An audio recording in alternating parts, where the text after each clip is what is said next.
Good morning. This time I've got the Vasaprevia guideline summarized for you. It's quite a short guideline anyway, so that's good. But I've extracted all the important points for you, so this can help in your exam revision.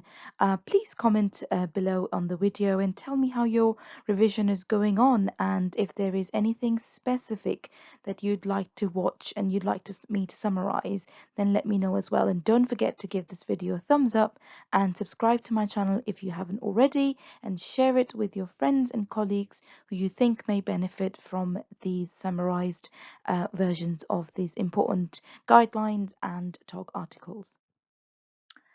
So, vasoprevia is when there is fetal vessels running through the free placental membranes. So there is a risk when there is a rupture of membranes or there is artificial rupture of membranes that you can nick these vessels, and because these vessels are actually they contain fetal blood, you will very likely, very quickly and very likely have the baby lose a lot of blood and the baby will be compromised. So this needs to be acted on quicker, sooner, in order to avoid severe compromise to the baby. So prevalence is between 1 in 1200 and 1 in 5000 pregnancies. Classic presentation is of unexpected vasoprevia in labor is presence of painless vaginal bleeding. Acute fetal compromise is quite quickly seen after spontaneous rupture of membranes or artificial rupture of membranes. Fetal mortality rate is about 60% despite urgent cesarean delivery. Improved survival rates are seen in over 95% when this diagnosis is made antenatally by ultrasound and a planned cesarean section takes place, hopefully before the rupture of membranes, so there is no harm to the baby. So fetal blood volume at term is approximately 80 to 100 mils per kilo. Okay, so if you think about a baby who is 3 kg, they'd have about 300 mils of blood in them. That's a small can of cup of Coke. And if you think about it, if you think about that much blood and how easy and quick as it is to lose that much blood if you've got an open vessel bleeding out, then you can understand why things need to be done very quickly in order to save baby's life. So, at routine fetal anomaly scan, there is high diagnostic accuracy of vasoprevia with low false positive rate. TA, so transabdominal and transvaginal color Doppler, is the best diagnostic, has got the best diagnostic accuracy to pick up vasoprevia. Prenatal diagnosis is most effective mid pregnancy, so between 18 and 24 weeks, and then confirmed again during the third trimester, so between 30 and 32 weeks. So because of how quickly the baby can lose blood in ruptured vasoprevia, it's very important to act very quickly when there is a suspicion of such, and also there's high perinatal mortality. So the sooner you act, the higher the chance that you can save that baby.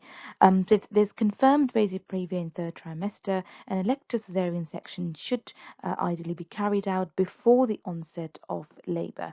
Prophylactic hospitalization, there's a role of that as well, especially from 30 to 32 weeks, but this should be individualized based on if there's any other risk factors that may put the patient at higher risk, such as, for example, multiple pregnancy. So there's premature rupture of membranes along with confirmed vasoprevia. With the patient being in labor or not in labor, then a cesarean section is what you need to be thinking about as soon as possible without any delay. And certainly there should be no delay in reconfirming or confirming the diagnosis. And if there is, a presence of vasoprevia in the second trimester, you do want to confirm this again in the third trimester, so you can plan delivery, you can document in the notes what the plan is, you can make the patient very well aware, and also you can avoid any unnecessary anxiety if, for example, it doesn't turn out to be vasoprevia at all. So management, as we said, deliver before rupture of membranes, and this should be balanced with iatrogenic prematurity. So plan cesarean section at 34 to 36 weeks in asymptomatic women. Administer steroids from 32 weeks to help with lung maturity, because there is increased risk of preterm delivery in patients with vasoprevia. So, like everything, you want to debrief the patient, inform the patient what's going on and what's happened at birth. You want to train your staff to manage this well, and you also want to fill a clinical incidental report, so that things can be learnt, and things can be improved for future care. Well, that's it. That's, as I said, it's quite a short guideline. I hope you found this review useful. And if you did, then don't forget to give this video a thumbs up and also subscribe to my channel if you haven't already, so you can keep yourself updated with all the useful content that I'm going to be putting out for MRCOG exams. I hope this has been really useful for you and you will share it with your friends and colleagues so you all can benefit from this sort of revision. As I say that when I was doing my revision for my exams, I didn't have any of this content out there, and I always felt that there was a strong um, need, and then there should be something out there to help us, because sometimes just reading a guideline from an online resource is not enough to be able to grasp all the important points, and then that involves in you spending longer on each guideline trying to extract the important points, which then just makes your revision even more tedious and more time consuming, which in all fairness we all haven't got the time for, because we've all got busy jobs that we're doing, and we've got life outside work, and then revision just never becomes a priority, and hence why a lot of people, and there's a high percentage of people failing the MRCOG exams because they just haven't got the time to be able to revise for it well.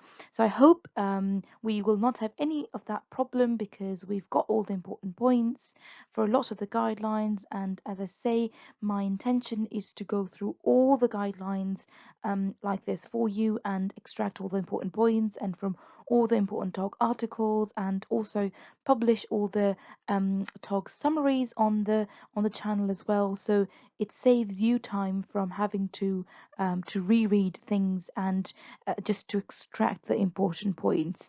So hopefully then all you have to do is just be able to memorize these important points and practice lots and lots of questions, so you have no trouble in passing the exam. Give this video a thumbs up and subscribe to my channel if you haven't already, and leave a comment below if there is anything in specific that you'd like me to look at.